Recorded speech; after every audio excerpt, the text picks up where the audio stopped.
Hello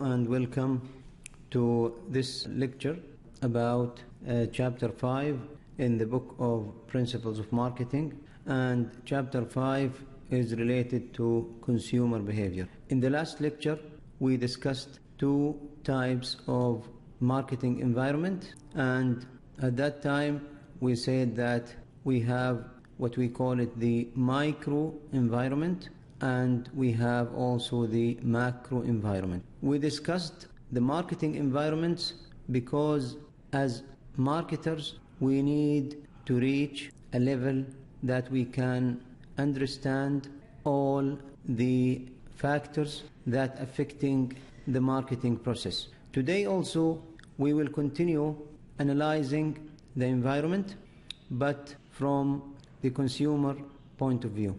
We focus on consumers because we said before that consumers are the focal point in any marketing activity. So to fully understand the environment, we need also to understand consumers. Understanding consumers help us to define their needs and their wants in order to produce products that fulfill those needs, and in the same time provide services that are perceived as good services by consumers. This is the topic outline. In this lecture we will discuss the first part, which is the model of consumer behavior, and also we will discuss the characteristics affecting consumer behavior, and in the next lecture or part 2 of this chapter we will discuss the rest of the outline. Consumer buying behavior. When we analyze consumers, we know that those consumers are human beings and they have a lot of characteristics that distinguish each one of them from the other. Discussing consumer behavior in marketing means to know what are the factors that affect the buying behavior of consumers. So when we discuss consumers in marketing, we only focus on the buying behavior, not any other behaviors. We will see in the chapter that this behavior, that is buying behavior, affected by several factors, and we will discuss each factor alone in order to have a holistic idea about the factors that affecting buying behavior. When we say consumer market, we mean all the persons or individuals who collectively make a huge market. On the other hand, we can also add households to this market, because obviously households are a group of people who live together in separate houses. This model is frequently discussed in marketing, and it consists of input, process, output. That means we can call this model the consumption system or the consumer behavior system. As you see in the model that we have input factors that consists of the environment, and this environment consists of two major parts. The first part, we call it the marketing stimuli, and the marketing stimuli here are the 4 Ps. That means when we focus on the 4 Ps, we make sure that those 4 Ps can affect a consumer by, for example, making good products, assigning good price to this product, and make good promotion to this product, and also put it in a good place or distribute it to be near the consumers. The other factors are the external environment factors that we already discussed in previous chapters, and those external environments are the economic environment, technological, social, and cultural environment. We will also discuss those factors here from the consumer point of view. This collection of factors affecting the buyer or the consumer, and in specific, it's affecting the consumer's, what we call it, black box or consumer's mind. In consumer's mind, we have only a little knowledge about this human organ, and the science is trying to discover the black box, and day by day we discover a very small percentage of different parts in the brain. But in marketing, we have some indications about what affecting consumer behavior. For example, we know that consumers' characteristics and the decision process affecting, in a way or another, consumer buying behavior. Finally, all of these characteristics, along with the other variables or other factors that affect the consumer, lead to consumer response. And the consumer response might be buying a product, and here we need to know what are those products that consumers buy, when they buy it, and from where. All of this information help us define what products should be provided to which group of consumers. In the other hand, knowing consumers' attitudes and preference related to buying help marketers to make good relationships with their customer. Now we will discuss those factors that affecting consumer buying behavior one by one. First of all, we will begin with the cultural factors, and in studying cultural factors, first of all, we need to define culture, subculture, and social class. As we discussed the culture in the previous chapter, we know that culture is all the values, perceptions, behaviors, attitudes that are collected from the society. And this society is a group of families and other institutions, such as schools, mosques, and other community organizations. Whereas subculture is a subgroup of the culture.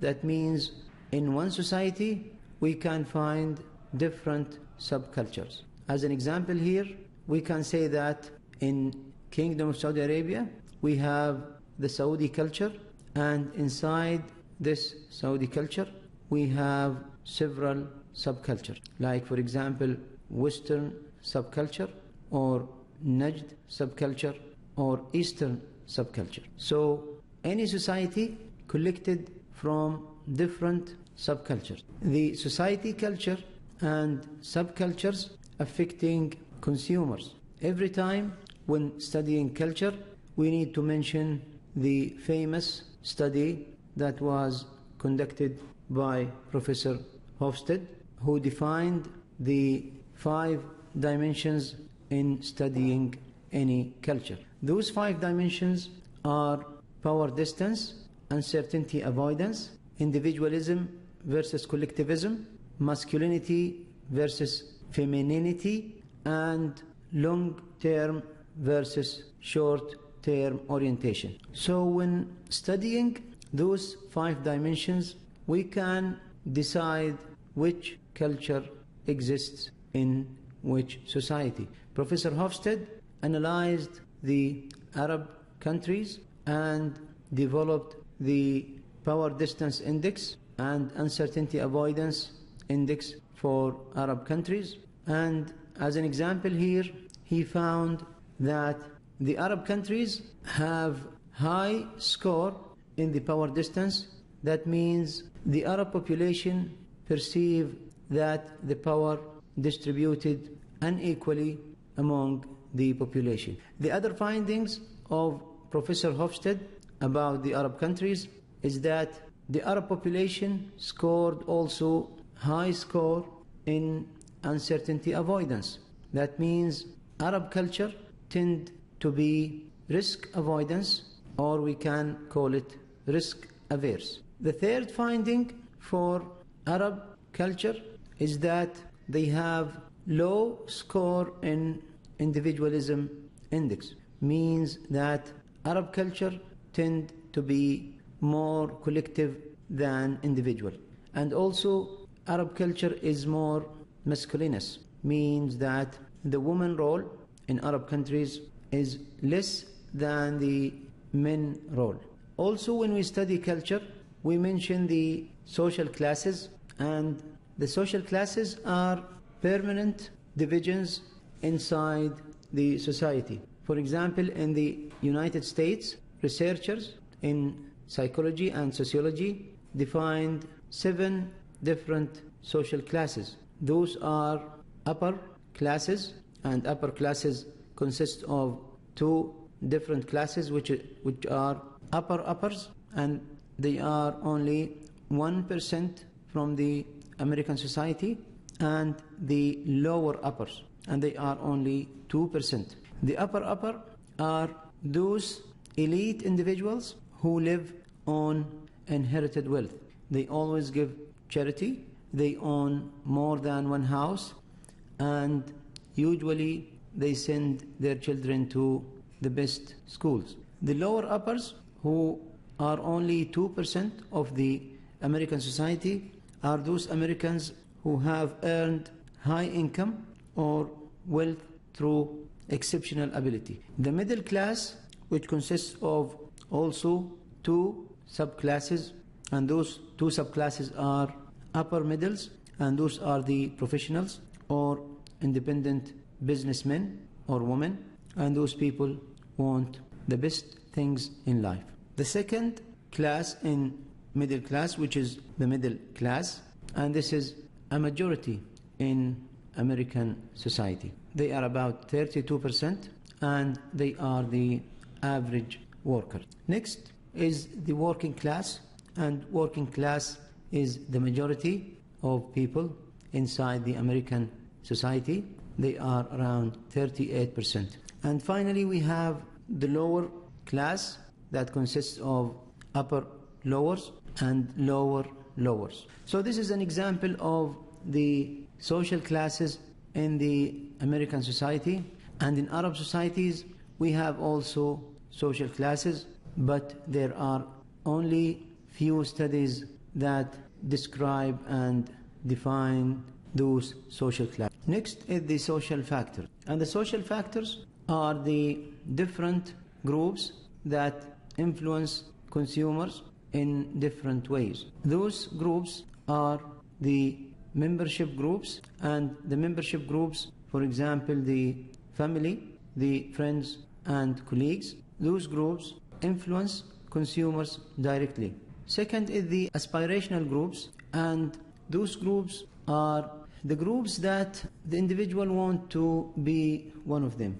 Like, for example, the rich people, or the well-educated groups, or sometimes the celebrity who are usually appearing in the TV shows and movies. Finally, the reference groups are also interlinked with the membership groups, but the reference groups affecting the consumer by comparing himself to those groups. In marketing, we have a concept of word of mouth, and word of mouth is one of the most important factors in marketing communication.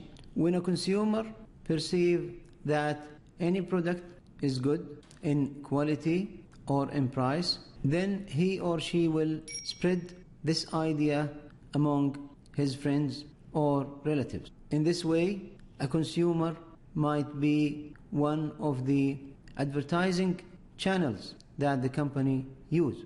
On the other hand, if consumer perceives that the quality is bad or the price is very high comparing to the value that he or she receives from the product, then also he will communicate this idea to his friends or relatives, and this will negatively affect the product. Also, opinion leaders are those group of people that influence consumers. Those opinion leaders can be, for example, the celebrity or some political people or specialist people, like for example the doctors or engineers or so on.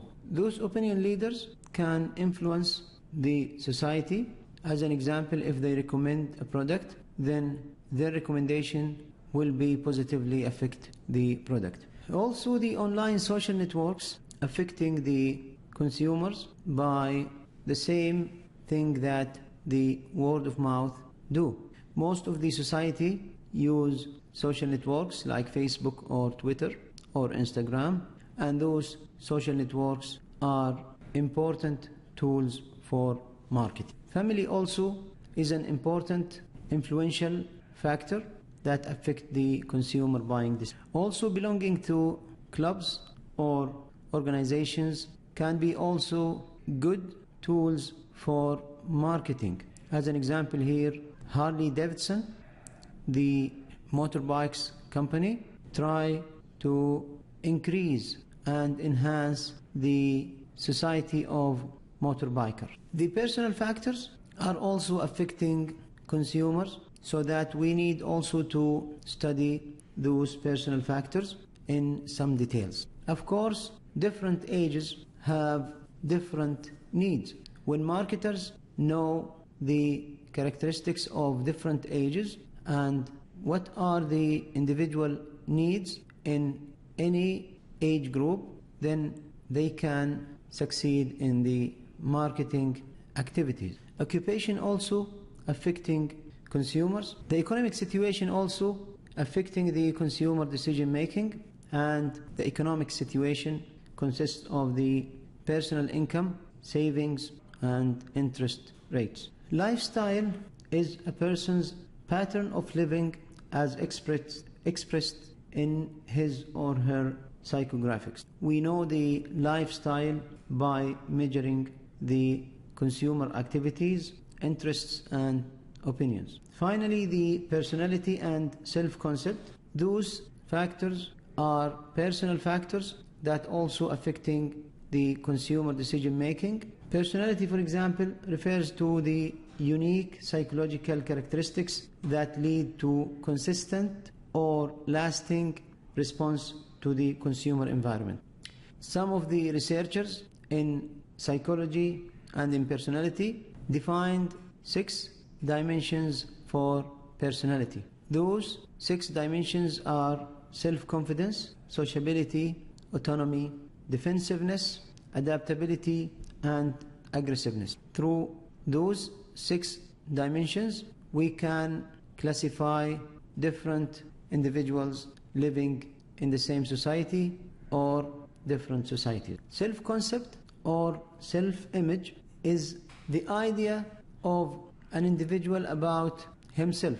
Finally, we can say that the brand also have personality like an individual. Researchers in marketing defined 5 types of brand personality. Those types are sincerity, and sincerity are those products that are down to earth, sometimes be cheerful also, whereas the excitement are those products that are characterized as daring, spirited, imaginative, and up-to-date. The third brand personality is the competence, and the competence are those products that are characterized by reliable, intelligent, and successful. Sophistication are those products or are those brands that are owned by upper class or elite society. And finally, the ruggedness, and those brands are characterized by the strength, the power, and the tough. And this is the end of part 1 in this chapter. Thank you, and see you in the next.